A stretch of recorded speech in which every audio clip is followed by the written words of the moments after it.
Hi and welcome back to my channel. My name is Nyambura and this is 100 on Books. Today I'm going to be talking about the two books I finished in the week ending 6th November 2022. So the first of those is Indelicacy by Amina Cain, narrated by Lauren Ezo. This book was recommended to me by Sean the Book Maniac and I really enjoyed it. It's so short, it comes in at just about 3 hours that I'm almost afraid I'm going to spoil it by telling you what it's about. But key ideas. The main character is not named till the last third. If that's your sort of thing, you'll enjoy that. She starts off the book as a cleaner at a museum who's interested in art and who writes about art on occasion. And then she marries a rich man, which gives her, in the words of one Virginia Woolf, a room of her own in which to write and so on. But like her husband is not supportive of her writing or her creative pursuits. And yeah, and also her friendships with these two women, one whom she used to work with at the museum as a fellow cleaner, and another one who she meets in her new life as a woman who's married into the upper class who now has the time for hobbies and so on, and the ways in which they help her learn things about herself and discover things and imagine and reimagine herself in the world. If I say any more, I will ruin it for you. It's very short, so check it out, and if you're interested, go for it. The other book I finished was Bird by Bird, Some Instructions on Writing and Life by Lamott, narrated by Susan Bennett. So those of you who've been around for more than 1 minute know that I've mentioned this book a lot. So if you're wondering why did it take you so long to finish, same. But the thing is that the first half of this book is very writing focused, and despite the fact that I write a newsletter and I write, I write more than a few sentences a year outside of Twitter. I don't regard myself as a writer. Oh, I'm going to post a link to the newsletter downstairs. I don't regard myself as a writer. And so I always sort of read writing advice with some remove, and a bit of me is like, first draft, interesting. Editing, interesting, But in the second half of the book, which is the part I started listening to yesterday, and if you're noticing a trend where I seem to finish books on the Sunday, it's true. Anyway, in the second half of the book, she really goes into life. As she says in the title, Some Instructions on Writing and Life, and it starts off as, I feel, a writing book, and the second half becomes a writing life book, so to speak. So that was just really interesting. I wore my headphones and I was doing some chores around the house, and it was just lovely to listen to all this advice on life, and also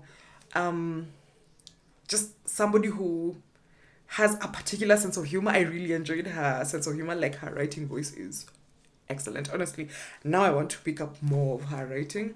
So I would recommend this to anybody who's interested in writing, for sure. Like, this was recommended to me by Rosie Olang. I think I mentioned that in a previous video, and she's a writer. I posted this on Instagram and my writer friends are like, oh, I love this book so much.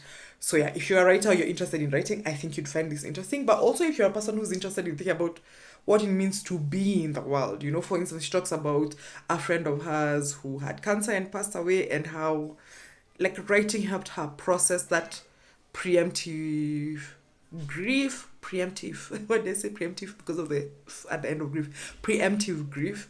But also as a way to sort of memorialize the people who she cares about and so on. And that was really affirming for me, because a huge part of why I write is to memorialize moments and friendships and relationships and so on. Those connections, and just to move away from this rigid idea I had of, which is ridiculous because going back to I write, but moving away from that rigid idea of a writer is a person who wants to be in the New Yorker, for instance, and moving towards a writer is somebody who uses words to record things, and then that really broadens even how one encounters that book.